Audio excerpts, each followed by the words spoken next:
Ditempel.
Yang saya hormati Bapak Ibu Dewan Guru SDN Buder 1, yang saya hormati pemateri pada siang hari ini, Ibu Musdalifah dan Ibu Kurniawati,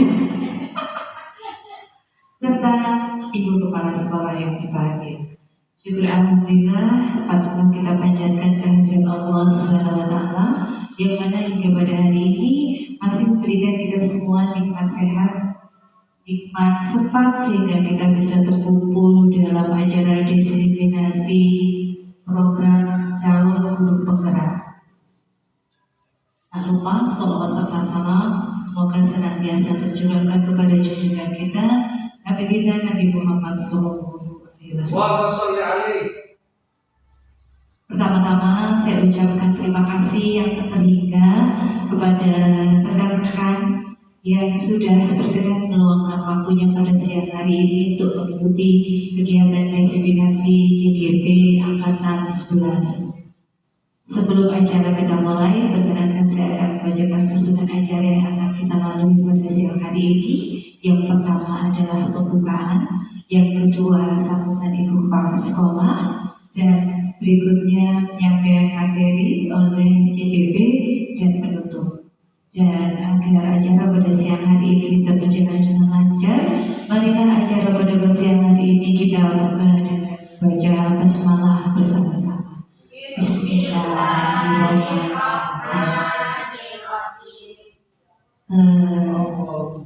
Monggo Ibu. Selamat datang di SDN Buder 1 2B, Ibu Vika. Macet mana Bu? Oh iya, macet ya Bu. Oke, baik, sebagai acara pertama sambutan Ibu Kepala yang akan diwakili oleh Ibu Ruhiati. Kepada Bu Ruhiati dipersilakan. Singkat padat.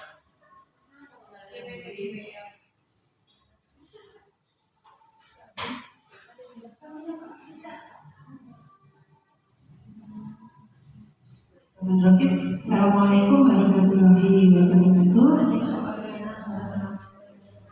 Terima kasih untuk waktunya yang sudah diberikan pada kami. Kami mewakili Ibu Kepala Sekolah mengucapkan selamat berprestasi. Semoga ilmu yang didapatkan nanti bisa ditularkan kepada teman-teman dan bisa membawa berkah manfaat bagi kita semua. Amin. Itu yang bisa saya sampaikan. Akhiri, wassalamualaikum warahmatullahi wabarakatuh. Dihaturkan terima kasih kepada Ibu Ruhiati. Acara selanjutnya adalah desifikasi budaya positif yang akan disampaikan oleh Bu Musdalifah dan Bu Kurnia. Kepada Bu Musdalifah dipersilakan. Katanya ini mulai agak gitu.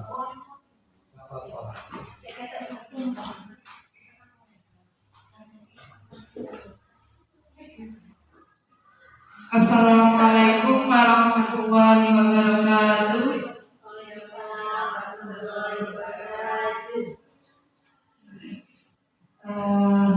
Baik Bapak Ibu, sebelum saya bisa menyaksikan budaya positif, apakah di antara Bapak dan Ibu ini sudah ada sebelumnya mengerti apa itu budaya positif? Apa budaya? Baik ya, berperilaku yang baik. Ada lagi mungkin? Apa Pak Anam? Asal yang baik. Ada lagi?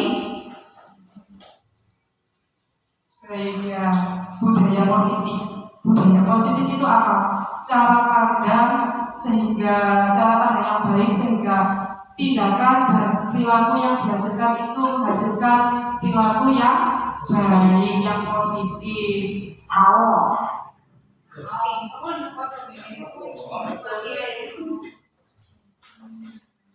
Untuk selanjutnya,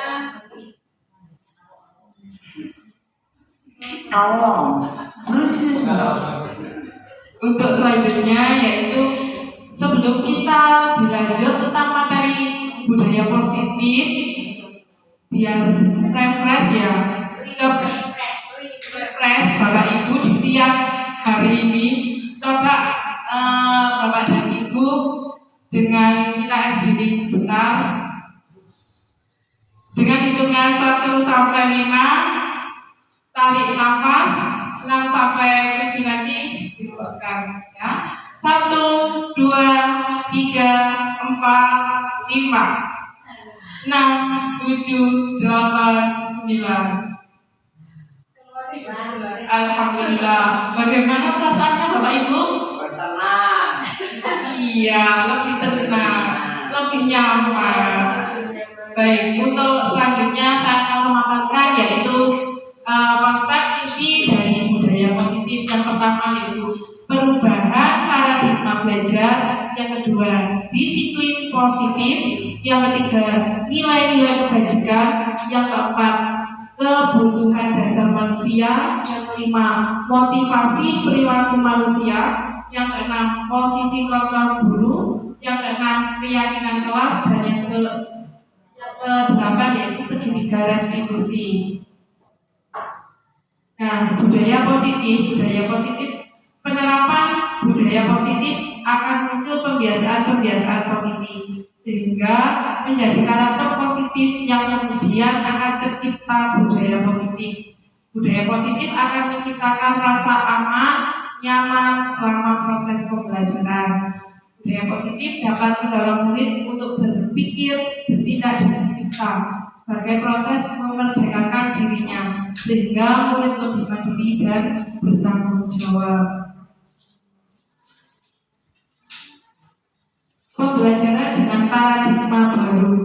Baik, pembelajaran dengan paradigma baru merupakan pembelajaran yang dirancang berdasarkan prinsip pembelajaran berdiferensiasi, sehingga para peserta didik belajar sesuai dengan kebutuhannya berdasarkan tahap perkembangan sesuai teori psikologi modern untuk mewujudkan profil pelajar Pancasila.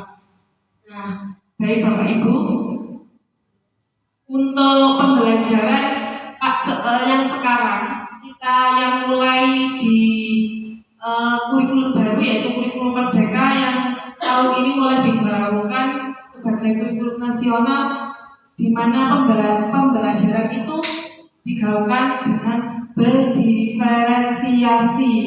Berdiferensiasi ini apakah Bapak Ibu sudah paham atau apakah ada yang mengerti sebelumnya dan telah mempraktekannya di dalam kelas? Baik, ya. Berdiferensiasi ini di mana seorang guru kita sebagai pendidik dalam mendiferensiasi anak itu memperlakukan anak sesuai kebutuhan daripada peserta didik, di mana kita sebelum pembelajaran kita melakukan asesmen awal di mana anak yang mempunyai gaya belajar yang kinestetik kita sendirikan, terus yang mempunyai gaya belajar visual kita kelompokkan sendiri, ataupun yang audio visual, sehingga pembelajaran itu bisa sesuai dengan kebutuhan peserta didik. Nah, seperti ini pelajar Pancasila, di mana paradigma yang baru ini di kurikulum merdeka sesuai dengan elemen yang ada di dalam profil pelajar Pancasila, di mana yang pertama beriman bertakwa kepada Tuhan Yang Maha Esa, serta berakhlak mulia, mandiri, bernalar kritis, kreatif, bergotong royong, serta berkebinekaan global. Untuk selanjutnya yaitu miskonsepsi tentang teori kontrol, di mana kita sebagai pendidik harus paham dan mengetahui pembelajaran ataupun pengajaran kita itu harus selalu berpihak kepada murid pada siswa.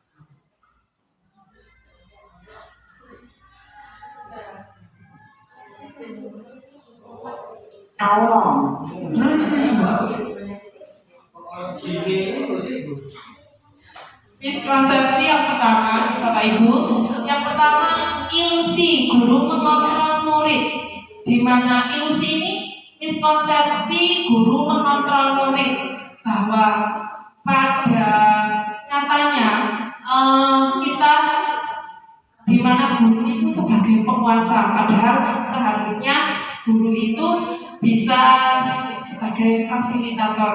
Kita itu miskonsepsi yang pertama ya, ilusi guru mengontrol murid.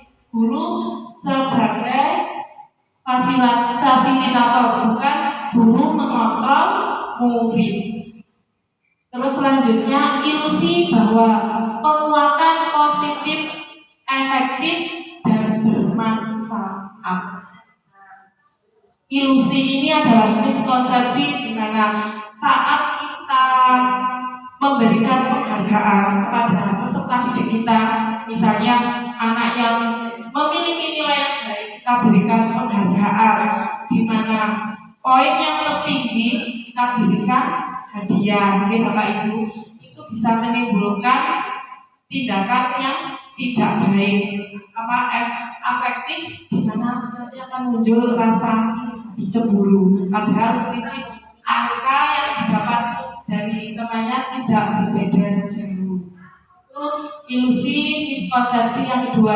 Untuk selanjutnya, ilusi bahwa membuat rasa bersalah mampu menguatkan karakter. Nah, di sini bahwa miskonsepsi membuat anak itu menunjukkan rasa bersalahnya itu bisa menguatkan karakter. Nah, ternyata itu miskonsepsi, tidak sesuai dengan teori kontrol. Kalau di teori lama kita kan sering stimulus respon. Nah, untuk teori perkembangan yang baru ternyata tidak sesuai dengan pembentukan karakter anak. Untuk selanjutnya yaitu ilusi bahwa orang dewasa berhak memaksa, di mana miskonsepsi kita sebagai orang dewasa tetapi kita memaksakan kehendak kita kepada peserta didik, itu ternyata salah dan itu mematahkan tidak berpihak pada kebutuhan dari peserta didik, karena kita sebagai orang dewasa yang mengontrol, menguasai dalam pembelajaran, padahal seharusnya kita itu yang memfasilitasi dalam pembelajaran. Nah, di sini mungkin dari beberapa miskonsepsi ini, adakah tanggapan dari Bapak Ibu bahwa pembelajaran yang sekarang ini apakah sudah baik atau belum, atau yang setengah-setengah? Mungkin dari Bapak Ibu ada yang bisa memberikan umpan balik. Monggo. Terkait yang ilusi orang dewasa berhak memaksa, itu kan hanya ilusi. Kalau di sini katanya tadi kan teori kontrol, tapi dalam kenyataannya kalau anak tidak ada sedikit paksaan baik dari kita guru selaku orang dewasa maupun mungkin orang tuanya di rumah, itu kan sulit ya, bukannya tidak bisa tapi sulit gitu loh. Seperti kita saja kadang kalau tidak ada sedikit paksaan itu kan juga tidak bisa ya, nah itu kurang cocoknya gitu ya, sedikit banyak memang yang betul intinya, yang lama juga mungkin masih bisa dipakai. Terima kasih atas tanggapannya dari Ibu Yati. Baik, nah itu memang baik deh, untuk makanya di kurikulum Merdeka ini di program pendidikan guru penggerak yang baru kami dapatkan materi di modul 1 ini, di mana bahwa ilusi bahwa orang dewasa berhak memaksa atau miskonsepsi.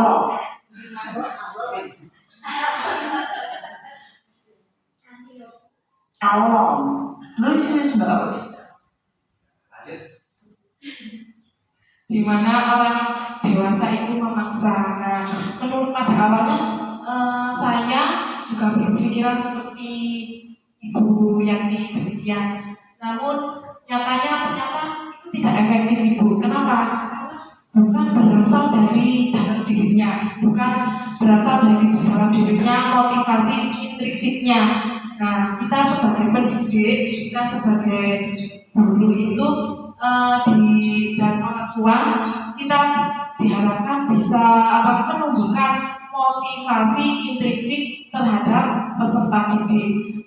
Jadi motivasi ekstrinsik itu baik, namun ternyata tidak baik juga. Kenapa? Karena motivasi ekstrinsik di luar itu ternyata berjalannya itu tidak panjang, pendek. Makanya kita untuk sekarang lebih menggaungkan motivasi intrinsiknya. Lalu bagaimana dengan salah satu murid saya, sudah saya kasih motivasi dengan cara halus tapi nangis. Baik, Bu Lena. Mungkin caranya kita dekati, terus kita ajak ngobrol, mungkin anak itu kita diajak ngobrol, mungkin dia itu punya masalah atau ada kebutuhan yang belum terpenuhi sehingga dia berperilaku seperti itu, boleh nggak?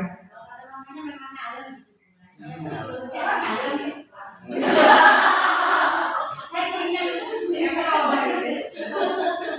Nggih. Nah, itu berlanjutan. saya dulu nggak usah saya suruh. Tadi Bu Gus sudah menjelaskan tentang miskonsepsi teori tentang teori kontrol yang mana ilusi bahwa penguatan positif efektif dan bermanfaat yang antara lain dengan memberikan hadiah. Itu termasuk dalam miskonsepsi. Nah, dengan kita beri katakanlah ribet dengan kata-kata misalkan pinter, baik dan sebagainya, itu apakah juga masuk dalam miskonsepsi tentang teori kontrol? Terima kasih Bunda. Itu sangat luar biasa. Nah, yang Bunda tanggapan dari Bunda Lilis bahwa ucapan atau penghargaan yang baik tadi itu bukan termasuk miskonsepsi yang ada dalam ilusi bahwa penguatan positif, afektif dan bermanfaat di sini lebih ke tren dan kalau anak misalnya baik kita berikan reward dengan ucapan seperti yang Bunda contohkan tadi itu baik karena apa bisa menumbuhkan motivasi intrinsiknya. Sama-sama. Nah ini mengubah paradigma stimulus respon ke pendekatan teori kontrol, di mana kalau stimulus respon realitas kebutuhan kita itu sama, bahwa kita menganggap kebutuhan kita dan kebutuhan anak-anak itu sama. Ternyata di teori kontrol realitas kebutuhan itu kita itu berbeda. Terus semua orang melihat hal yang sama. Itu di stimulus respon dalam teori kontrol bahwa setiap orang memiliki gambaran yang berbeda.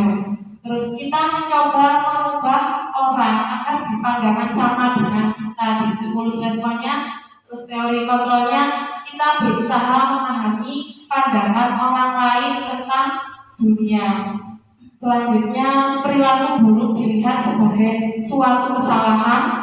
Di stimulus respon teori kontrol semua perilaku memiliki tujuan. Nah, misalnya ini kita sering menemui di dalam kelas bahwa ada anak yang menunjukkan perilaku yang ibaratnya menunjukkan perilaku yang negatif, terus ternyata dia itu kita telusuri pengen menunjukkan penguasaan di dalam kelas. Nah, terus bisa juga karena kurang kasih sayang. Nah, jadi ya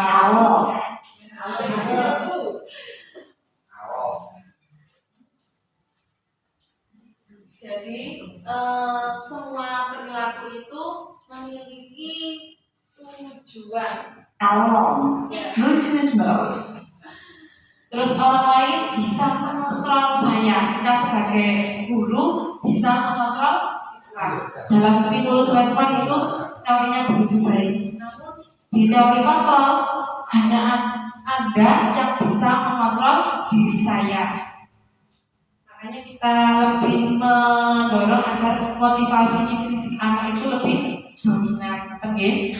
Terus saya bisa mengontrol orang lain.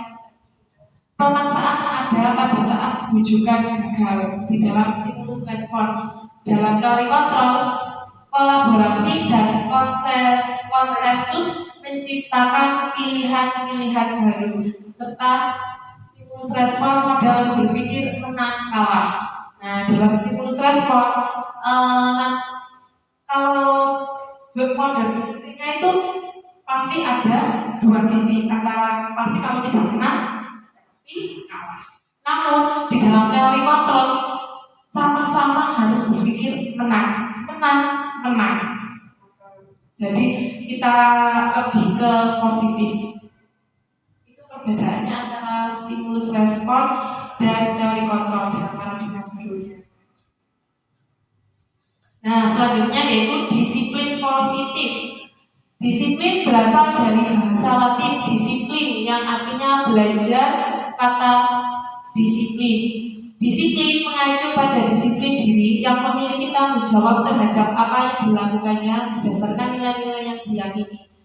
Disiplin positif merupakan salah satu cara penerapan disiplin yang bertujuan untuk menumbuhkan kesadaran serta memberdayakan peserta didik tanpa imbalan penghargaan, ancaman atau hukuman. Nah, sebagai pendidik, tujuan kita adalah menciptakan peserta didik yang memiliki disiplin diri, sehingga mereka berperilaku mengacu pada nilai-nilai kebajikan universal dan memiliki motivasi intrinsik dalam perubahan perilaku yang lebih baik.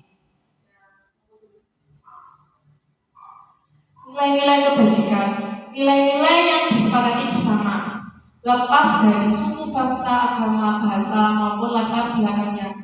Contoh nilai kebajikan yang ada dalam institusi, organisasi atau lembaga, di mana seperti yang ada dalam profil pelajar Pancasila yang ada 6 elemen itu: beriman pertama kepada Tuhan Yang Maha Esa, berakhlak mulia, mandiri, berdalam kritis, berkebinekaan global, bergotong royong, serta kreatif.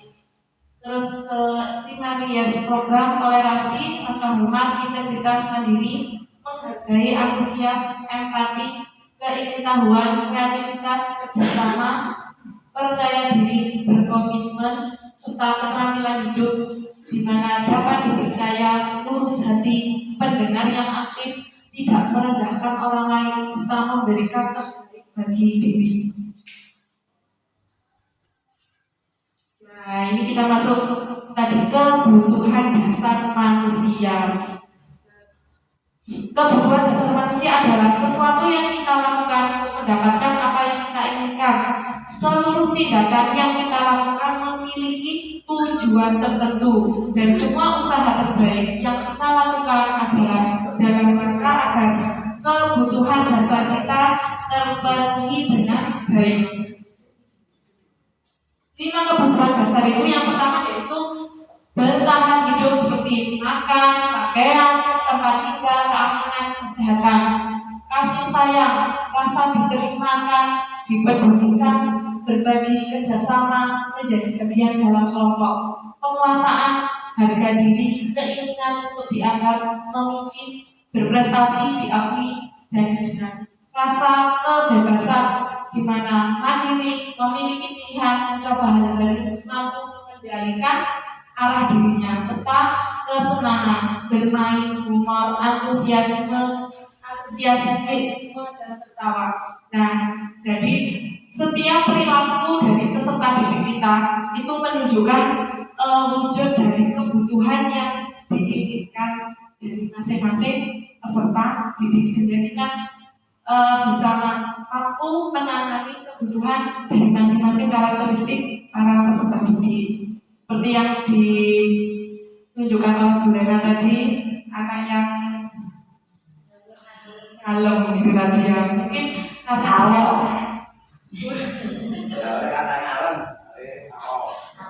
kurang kasih sayang gitu ya. Bluetooth mode.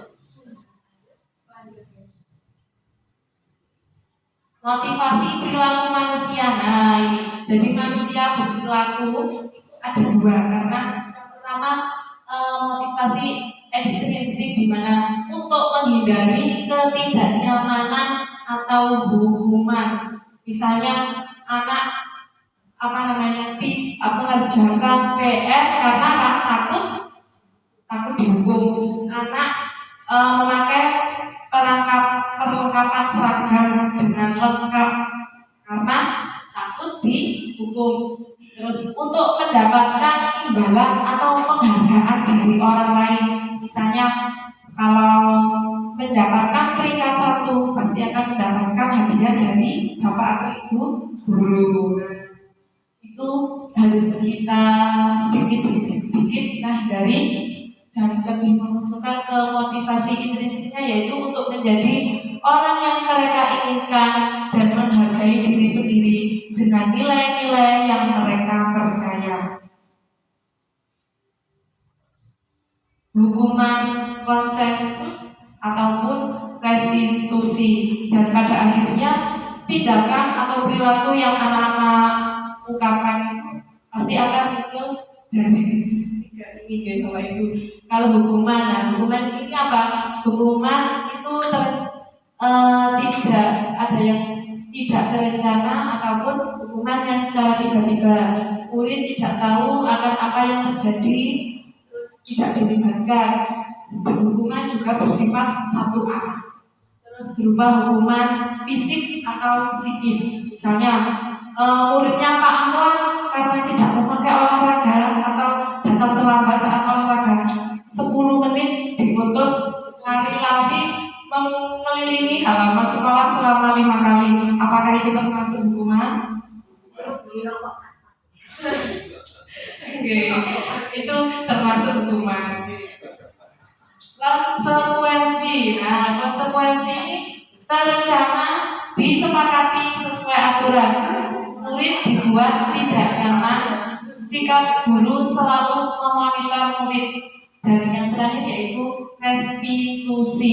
Restitusi proses menciptakan kondisi bagi murid untuk memperbaiki kesalahan. Proses kolaboratif yang mengajarkan pada murid untuk mencari solusi sendiri.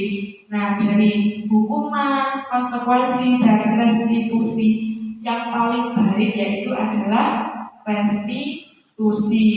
Dan sebelum restitusi kita berlakukan pada murid peserta didik kita, makanya kita harus buat kesepakatan atau keyakinan kelas maupun keyakinan sekolah terlebih dahulu. Di slide tadi sampaikan Bu itu pembelajaran yang menentukan dari anak-anak dari tingkatan ya, tingkatan ada tingkatan yang anak tiga, anak kebutuhan kemampuan sedang sama kemampuan bawah gitu ya, bisa maksudnya bukan tingkat akademiknya, tetapi ke anak ini dominan gaya belajarnya. Jadi untuk sekarang kan makanya tidak ada peringkat gitu. Kalau zaman kita sekolah kan mesti peringkat. Nah, sekarang semua anak itu sama, tinggal kita memperlakukannya sesuai dengan kebutuhannya. Jadi kita kelompokkan, oh anak ini misalnya aktif, ternyata dia kinestetik. Terus anak ini ternyata lebih visual, kalau dilihatkan video apa terus audio. Nah seperti itu, kalau dengan suara-suara bisa juga yang audio visual terbuka. Yang apa namanya representasi ya, tadi ada yang kemampuan dari audio, terus dari visual, terus kinestetik ya. Terus ini yang terjadi pada pembelajaran saya sebagai guru olahraga. Mungkin saya pembelajaran dulu, dan sekarang memang berbeda. Kalau dulu itu ya terpaksa kan terbiasa. Dan sekarang memang bisa berubah lagi menjadi ya. Itu pembelajaran yang memang ada apa yang di saya masih melekat karena guru saya sebagai pelajar itu mungkin kan dipaksa, kamu harus bisa ya, terpaksa dan terbiasa. Akhirnya kan dalam kesehariannya itu karena sudah terbiasa dan berjalan dengan apa yang kita harapkan ya. Coba contoh mata pelajaran olahraga, bermain bola besar, sepak bola, itu ada beberapa sebagai olahraga sekarang yang anak 20% bisa, yang 60% lah ibaratnya masih belajar, dan 20% lagi yang tidak bisa sama sekali. Tidak mau untuk motivasinya itu untuk melihat bola aja tidak ogah-ogahan yang 20%. Ya mungkin kalau seperti ada diferensi mungkin jadi kita yang saya lihat tadi semuanya disampaikan oleh Bung, jadi kayak saya sebagai guru olahraga itu mempersiapkan anak-anak dengan cara belajar mengetahuinya itu berarti harus setelah kita belajar dari konsentrasi aplikasi diskusi, selanjutnya kita akan belajar mengenai 5 posisi kontrol seorang guru. Di mana yang pertama sebagai penghukum, yang kedua berbuat merasa bersalah, yang ketiga teman, yang keempat pemata, dan yang kelima yaitu manajer. Dari 5 posisi kontrol ini pastinya Bapak dan Ibu guru yang menerapkannya di dalam kelas masing-masing. Yang pertama, guru sebagai penghukum, di mana guru memposisikan diri sebagai penguasa, menguasai peserta didik, menghukum dari tindakan atau perbuatan yang dilakukan oleh siswa dengan proses hal yang membuat siswa merasa tidak diberikan haknya. Untuk selanjutnya yaitu yang kedua yaitu posisi kontrol guru sebagai pembuat merasa bersalah. Posisi kontrol ini di mana seorang guru memposisikan dirinya membuat seorang siswa merasa bersalah serta tidak mendukung tindakan yang dilakukan oleh siswa tanpa validasi tindakan yang diperbuat atau dilakukan oleh siswa tersebut.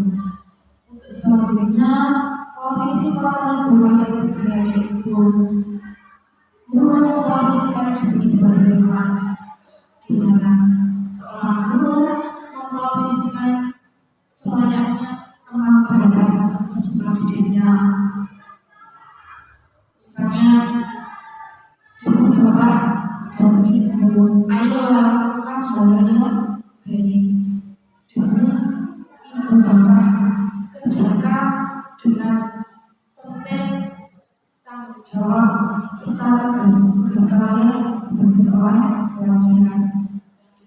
Misalnya, posisi kontrol seorang guru sebagai seorang teman. Untuk selanjutnya yaitu posisi kontrol guru sebagai seorang pemantau, di mana guru memantau siswanya apakah tindakannya ini sudah benar atau tindakan yang dilakukan oleh siswanya tadi itu ada yang salah, sehingga kita memvalidasi pembenaran dari tindakan siswa tersebut. Dan yang terakhir yaitu posisi kontrol guru sebagai seorang manajer. Dan ini yang harus kita mulai terapkan saat ini, di mana seorang manajer ini menyempurnakan dari posisi kontrol guru sebagai seorang teman dan juga sebagai seorang pemantau. Adapun dari posisi kontrol guru ini seorang penghukum ini sudah tidak kita buat. Dan yang kedua, posisi kontrol guru membuat rasa bersalah seorang siswa ini juga kita buat. Sedangkan posisi kontrol guru sebagai teman, sebagai pemantau, dan seorang manajer ini masih bisa kita gunakan untuk saat ini.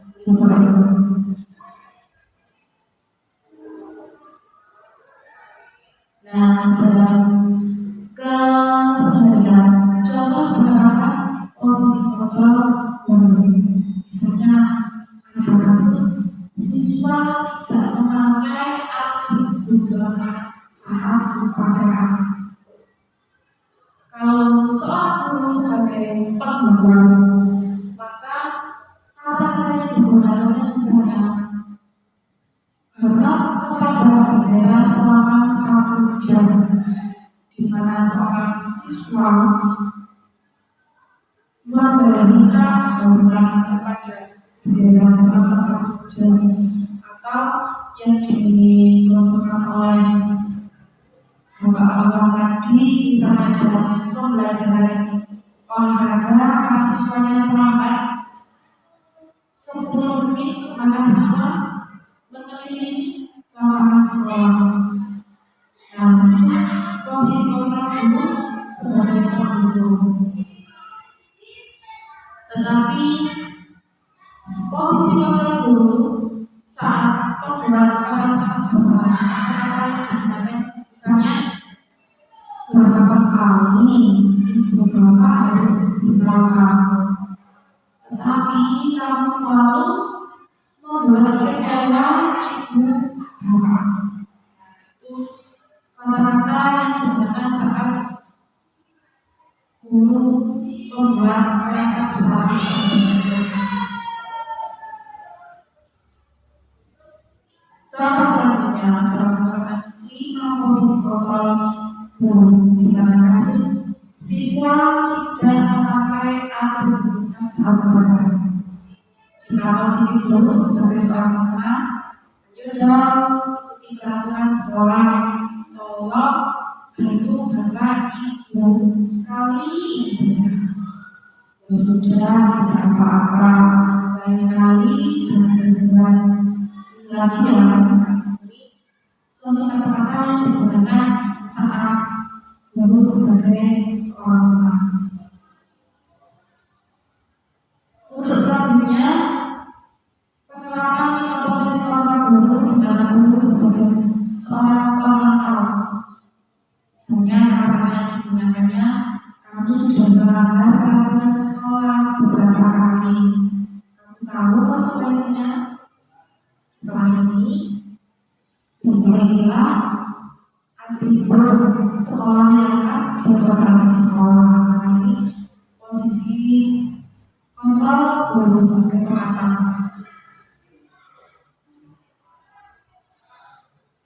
Untuk selanjutnya, yaitu contoh penerapan 5 posisi kontrol guru sebagai manajer, seorang manajer dalam kasus siswa tidak memakai atribut lengkap saat pelajaran. Kata-kata yang digunakan misalnya, apakah tahu misalnya kira-kira bagaimana kamu memperbaiki kesalahan. Nah, ini posisi kata-kata yang digunakan saat seorang guru itu sebagai seorang manajer. Kita validasi, kita tanyakan dulu gimana siswa kesalahannya di mana, kemudian tindakan untuk memperbaiki kesalahan itu apa. Posisi kontrol dulu saat penerapan seorang manajer, posisi kontrol guru-gurunya sebagai seorang manajer.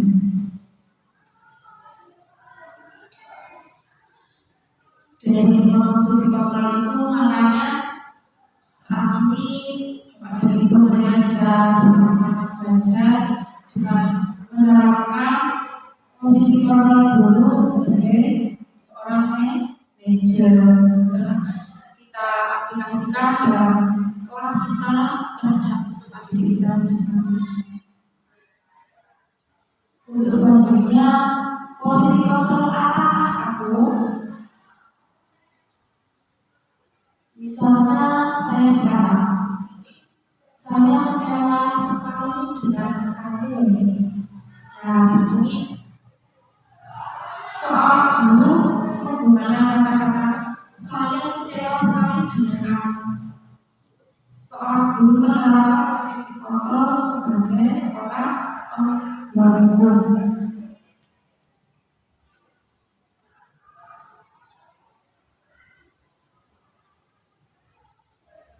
Selanjutnya, posisi kontrol aku. Kata-kata yang digunakan misalnya, kamu tidak pernah dengar melakukannya. Nah, kata-kata yang digunakan kalau dalam ibu seperti ini, kira-kira posisi kontrol yang digunakan apa benar?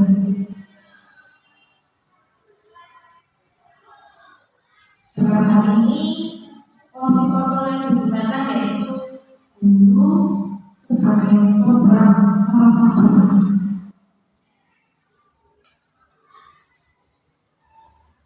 Untuk selanjutnya yaitu posisi kontrol apakah aku.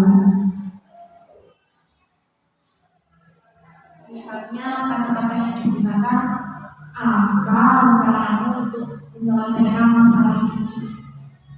Kalau menggunakan kata-kata seperti ini, kira-kira apa posisi kontrol yang kurang gunakan, yaitu sebagai seorang manajer.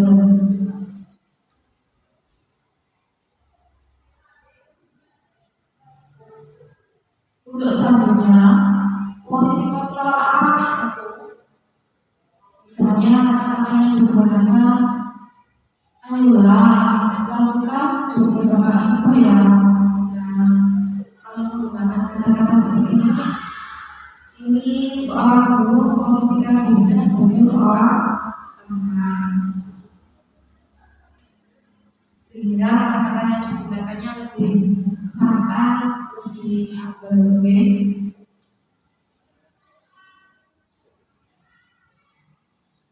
Untuk selanjutnya, posisi kontrol apakah aku?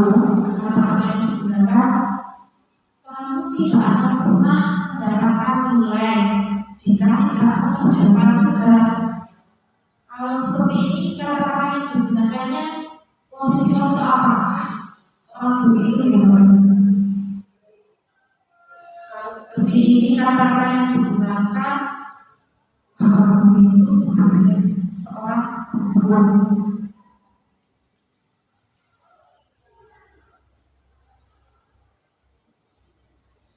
Nah, dari 5 posisi kontrol guru tadi, dimana yang pertama sebagai penutur, yang kedua pembuat guru merasa bersalah, yang ketiga sebagai teman, yang keempat sebagai apa tadi?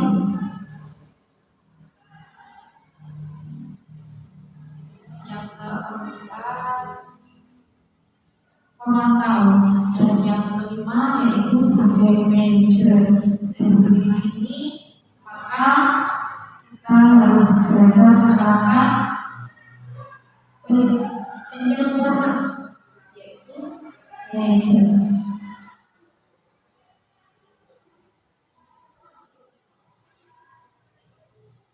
Untuk selanjutnya yaitu pilihan kelas atau sekolah. Nah, mengapa pilihan kelas atau sekolah yang kita gunakan? Bukan peraturan kelas atau peraturan sekolah, ataupun kata petik kelas ataupun kata petik sekolah. Maka kita harus mengalihkan dari kata-kata peraturan, dari kata-kata petik menjadi sebuah keyakinan.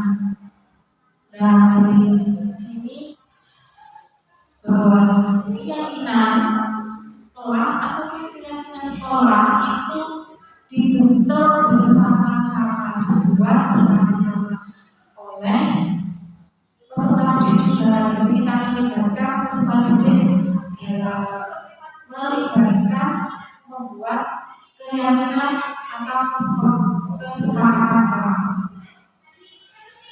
Kita di awal pembelajaran, misalnya kita awali dengan gembira, kita ciptakan kepada peserta didik kita akan menerapkan budaya yang positif.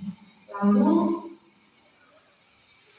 kita beri amanah sebuah kertas yang nantinya akan ditempel pada tangan dan tidak diberi nama, kita menuliskan apa keinginan, keyakinan dari keyakinan kelas itu yang mereka saat pembelajaran di kelas ataupun di kemudian setelah semuanya terkumpul di dalam kamar, itu kita pilih mana yang termasuk keyakinan kelas, mana yang berkaitan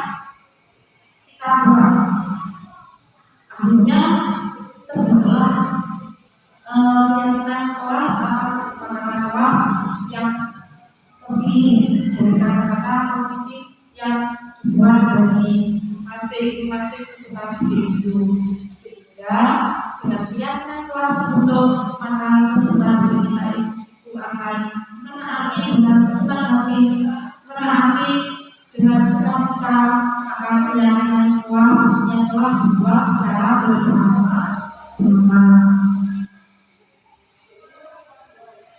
Dan pembuatan keyakinan kelas ini, yang pertama keyakinan bersifat abstrak berupa pernyataan universal, kedua pernyataan positif sedikit saja agar tidak diingat sesuai dengan kondisi kelas sekolah sehingga mudah dijalankan. Semua sekolah atau kelas diberikan dengan membuat keyakinan kelas atau keyakinan sekolah. Misalnya kata-kata yang digunakan dampak, tepat, waktu, seperti itu.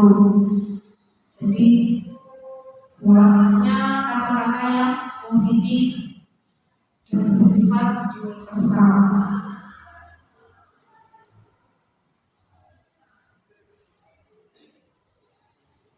Setelah membentukkan keyakinan kelas, bukan keyakinan kelas atau keyakinan sekolah, lalu kita bisa menerapkan segitiga distribusi. Di mana segitiga distribusi itu apa? Suatu proses dialog yang dijalankan guru atau orang tua agar dapat menghasilkan murid yang mandiri serta berpengaruh jangkauan. Jadi kita bisa menerapkan segitiga distribusi ini jika kita sudah membuat keyakinan kelas. Jadi setelah kita buat keyakinan kelas bersama dengan peserta didik kita, maka segitiga distribusi bisa kita terapkan terhadap peserta didik kita yang telah hanya. Adapun dikatakan segitiga distribusi yang pertama validasi tindakan yang salah, validasi tindakan yang salah. Kemudian menanyakan keyakinan kita yang pertama validasi tindakannya salah, tindakan kamu yang kamu kerjakan itu salah. Lalu ditanya keyakinannya, dia salah bukan, dia salah karena itu. Kita tanya keyakinan kelas dari peserta didik yang telah membuat atau melanggar keyakinan kelas. Kalau sudah menanyakan keyakinan kelas, kita lakukan yaitu menstabilkan identitas. Siapa yang salah karena tidak sesuai dengan keyakinan kelas. Lalu apa yang akan kamu lakukan? Menstabilkan identitasnya itu. Lalu apa yang akan kamu lakukan? Saya akan mencoba memperbaiki diri orang. Saya akan coba memperbaiki diriku. Saya tidak akan mengulangi perbuatan itu lagi. Seperti itu. Misalnya penerapan segitiga distribusi ini ada anak Andi ini sedang speaker kelas. Ternyata dia tidak melakukan tugasnya sebagai siswa untuk menjalankan speaker kelas bersama pertanyaan. Dan kemudian yang perlu memanggilnya karena mendapatkan laporan dari teman kelasnya bahwa berarti tidak melaksanakan tugasnya untuk menjalankan tugas bersama. Adi, apakah tidak menjalankan tugas speaker bersama? Ya Bu, saya tidak menjalankan tugas speaker bersama. Kenapa tidak menjalankan speaker bersama? Padahal itu kewajiban atau tanggung jawab. Karena saya merasa lemah, saya tadi tidak sarapan sehingga saya makan mulai di kantin. Nah, apakah tindakan yang kamu lakukan itu benar atau salah? Ya, tindakan yang saya lakukan itu salah karena tidak sesuai dengan keyakinan kelas. Kalau begitu, bagaimana tindakan yang akan kamu lakukan setelah ini nanti? Baik, Ibu, saya tidak akan mengulangi tindakan itu lagi. Selanjutnya, setelah ini habis, saya akan mengikuti teman-teman untuk menjalankan tugas saya melaksanakan piket kelas bersama teman-teman yang sudah berjadwal itu. Nah, seperti itu gitu Pak Ibu. Contoh dari penerapan setika restitusi. Nah, yang pertama, validasi tindakan yang salah. Yang kedua, menanyakan keyakinan kelas. Dan yang ketiga, tahapannya yaitu menstabilkan identitasnya. Nah, ini menstabilkan identitas berdasarkan isi pembuat kesalahan adalah bagian dari proses pembelajaran. Karena yang digunakan berbuat salah itu wajar, tidak ada manusia yang sempurna. Ibu bapak juga pernah melakukan itu. Ibu bapak tidak mau mencari siapa yang salah, tapi ibu bapak mencari solusi dari permasalahan ini. Kamu berhak merasa begitu. Untuk selanjutnya, validasi tindakan yang salah berdasarkan prinsip setia perilaku berupaya memenuhi suatu kebutuhan tertentu. Kata-kata yang benar misalnya, kamu pasti punya alasan mengapa melakukan hal itu. Padahal kamu bisa melakukan yang buruk dari dia. Kamu patut bangga karena telah melindungi sesuatu yang penting bagimu. Kamu melakukannya karena memperhatikan sesuatu yang penting. Nah, itu kata-kata dalam validasi tindakan yang salah. Jadi, sebagai seorang ibu, maka kita tidak bisa justice sesuai itu salah. Kami melakukan validasi dan tindakan yang dilakukan itu benar-benar sesuai dengan keyakinan kelas. Selanjutnya yaitu menanyakan keyakinan berdasarkan prinsip teori waktu. Bahwa biasanya kita termotivasi oleh motivasi prinsip. Nah, itu manusia dalam melakukan tindakan itu karena dorongan yang kuat dalam dirinya sesuai pada kebutuhan dasar manusia. Jadi manusia itu melakukan tindakan atau perbuatan karena termotivasi secara implisit, secara mendalam.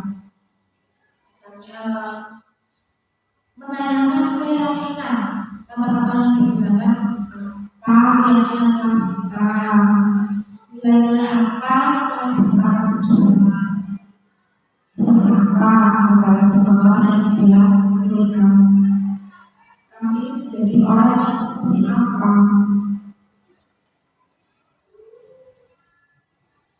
Untuk selanjutnya, pendukung dalam penerapan program disiplin positif, hendaknya untuk memiliki standar kepribadian profesional dan sosial yang baik, di mana guru mampu mengatasi dirinya dalam proses kontrol sama.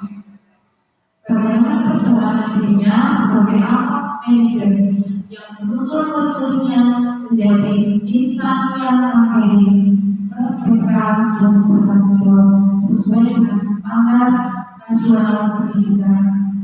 Nah, untuk itu seperti yang dituangkan oleh Bapak Pendidikan Indonesia Hajar Dewata, bahwa seorang guru itu tugasnya tidak hanya transfer ilmu, menyampaikan saja, tetapi juga sebagai seorang